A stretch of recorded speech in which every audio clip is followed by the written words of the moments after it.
right, movie fans, tonight we are diving into the good stuff. The sticky, sleazy, and gloriously over-the-top world of banned and censored horror movies from the 1980s and the 1990s. This was the golden era of VHS horror, rule-breaking masterpieces that had the censors sweating bullets. So grab your popcorn, hide it from the MPAA, and let's count down the 10 best banned, censored, and fun horror movies from the 1980s and 90s. Pop that tape in. I got you. Let's go do this. Alright, so banned and censored horror movies from the 80s and 90s, the golden age of horror. There are a surprisingly large amount to pick from. I have 10 really good ones here that are not just banned and censored, they are a lot of fun. They're not heavy and over the top. These you have an absolute blast when you watch them. So let's count them down, starting at number 10 with 1992's Dead Alive, aka Braindead. So before Peter Jackson was out here making Lord of the Rings, he was making Lord of the Guts, basically. Dead Alive is a New Zealand splatterfest that makes Evil Dead look restrained. It's about a guy whose mom gets bitten by a rat monkey. Yes, really, and she turns into a, pus-dripping zombie queen. Cue the lawnmowers, intestines, priest yelling, "I kick ass for the Lord," which still makes me laugh, and more fake blood than any movie in history. I think over 300 gallons of it. It was banned or heavily cut in multiple countries, including the UK and Germany, but horror fans embraced it as a cult classic. It's disgusting, hilarious, and pure chaotic fun. A perfect reminder that Peter Jackson used to be a madman. Dead Alive, aka Braindead, comes in at number 10. Now at number 5, we have a deep cut, 1985's Evils of the Night. This one definitely is a deep cut, and it feels like someone dared a drive-in to explode in a bunch of movies came together, including the adult film section. Evils of the Night is literally what happens when you mix space vampires, horny teenagers, 80s adult film stars pretending to be high schoolers. All together, you get 2 alien scientists come to Earth to drain young people's blood for their dying race. And yes, that plot is somehow secondary to all of the copious amounts of sleaze. Needless to say, it was censored for the nudity and violence in several countries, not because it was scary, but because it was just too much fun. They had so much sleaze in this. There's 2 adult film actors that had, in some cuts, their entire scenes throughout the movie, including all their dialogue, cut out because it couldn't make a rating underneath anything less than like a double X or X rating if it was left in there. That's how over the top this went. It is a rare blend of B-movie obscurity and absurdity and grindhouse sleaze and horror and sci-fi and crime elements and all kinds of stuff that makes you feel like you're watching something you're not supposed to, which back then you really weren't. Evils of the Night comes in at number 9. Now at number 8, we have 1981's My Bloody Valentine, the Canadian slasher, the Canucksploitation that gave the MPAA a heart attack, like literally. My Bloody Valentine is about a mining town that dares to throw Valentine's Day dance despite an old legend about a killer miner who doesn't like holidays. Cue pickaxes, body parts in candy boxes, and one of the most atmospheric small town settings in any slasher ever made. I'm a sucker for the small town, creepy atmosphere vibe. This one has it, but the original cut of this thing was massacred by censors. The MPAA demanded over 5 minutes of gore be removed, turning it into a PG-13, basically, movie before PG-13 even existed. The uncut version, which we did get later and has a great 4K, was finally restored. You can get it from Screen Factory. It proved what fans always knew, and this movie is fantastic when you let the blood flow. My Bloody Valentine has to be on this list. Crazy. The remake is fun too, and just as over the top. This one comes in at number 8. Now at number 7, we also stay in 1981 for Roger Corman's Galaxy of Terror. If you've never seen Galaxy of Terror, imagine Aliens directed by a cocaine-fueled artist who thought that Aliens was not nearly horny enough. That's what you got here. Produced by Roger Corman, like I said, it's a sci-fi horror nightmare full of rubber monsters, glowing like corridors, and some of the most suggestive creature encounters in movie history. You got a young Robert Englund in this one. You've got James Cameron behind the camera in some cases and building sets on this one. The set looks like it's left over from a low-budget version of Alien that people scrapped the idea to make, and then Roger Corman said, no, we'll make that. But it all worked until the censors got a hold of it, and they freaked out over the sexual issues that happens in here, the SA that happens in here, and the creature effects. They did not like them. Many theaters refused to show the movie, but under the sleaze, it is very kind of weirdly visionary, which is the truth with a lot of Roger Corman's films.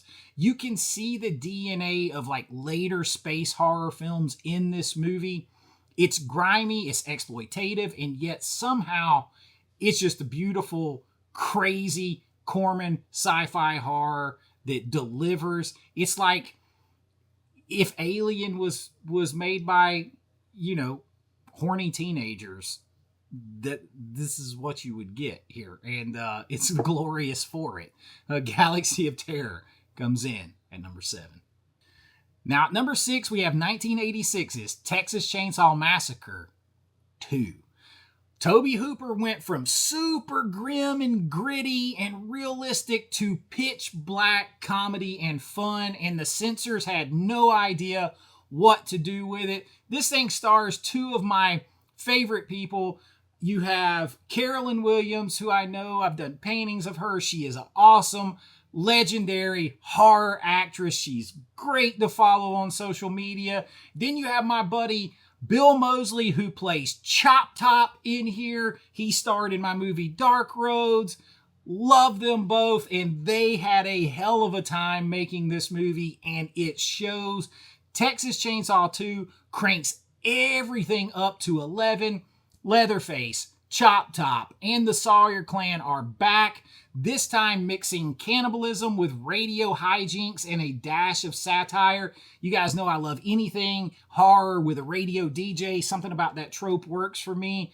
You've got Carolyn Williams in here bringing that to you. It's just drenched in gore. Tom Savini's effects are absolutely disgusting in all the right ways, and it's one of the few sequels, like horror sequels, that knew it was insane and just leaned into it.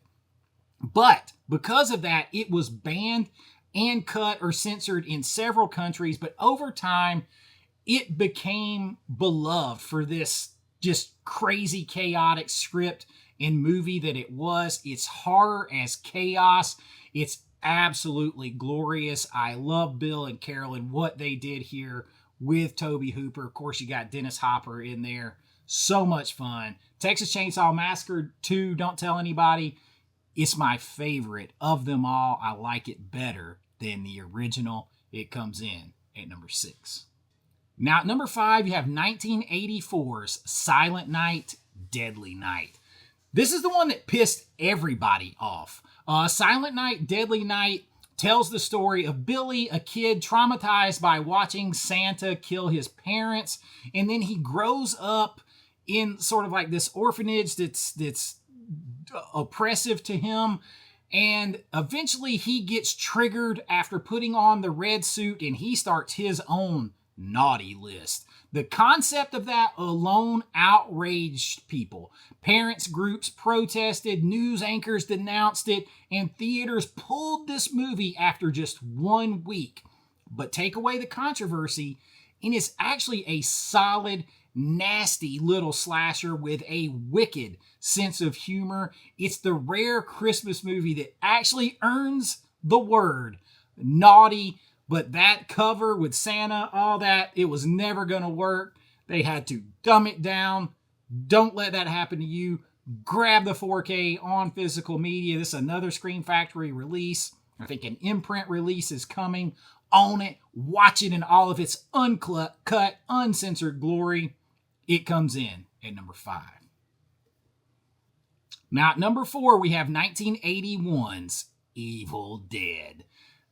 This is the video nasty that started a legend. Sam Raimi's The Evil Dead was shot on weekends with pocket change, a cabin in Tennessee, and pure creativity, DIY, indie filmmaking spirit that I love as an independent, low-budget filmmaker, and it got results. It's about 5 friends that go to a cabin, they find a cursed book, and let out unspeakable demonic chaos.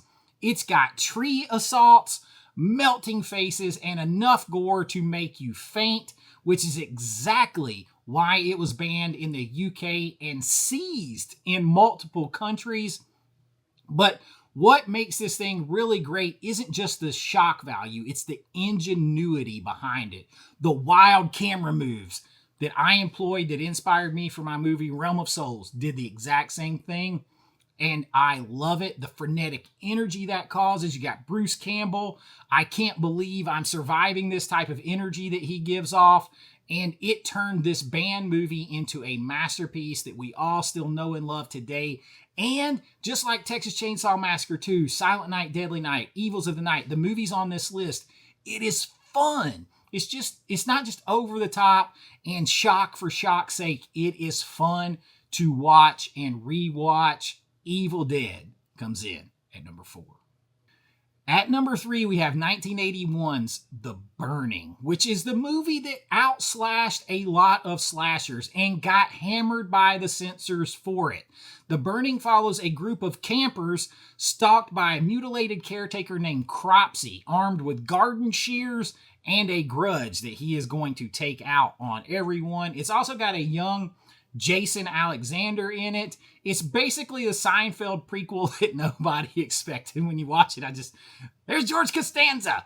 But the kills, especially the famous raft scene in this one, were so graphic, the MPAA nearly buried it. It is a summer camp carnage movie. That raft, man, and it came just after Friday the 13th, which had its own troubles with being banned and censored. I covered that on another video, banned in the 80s.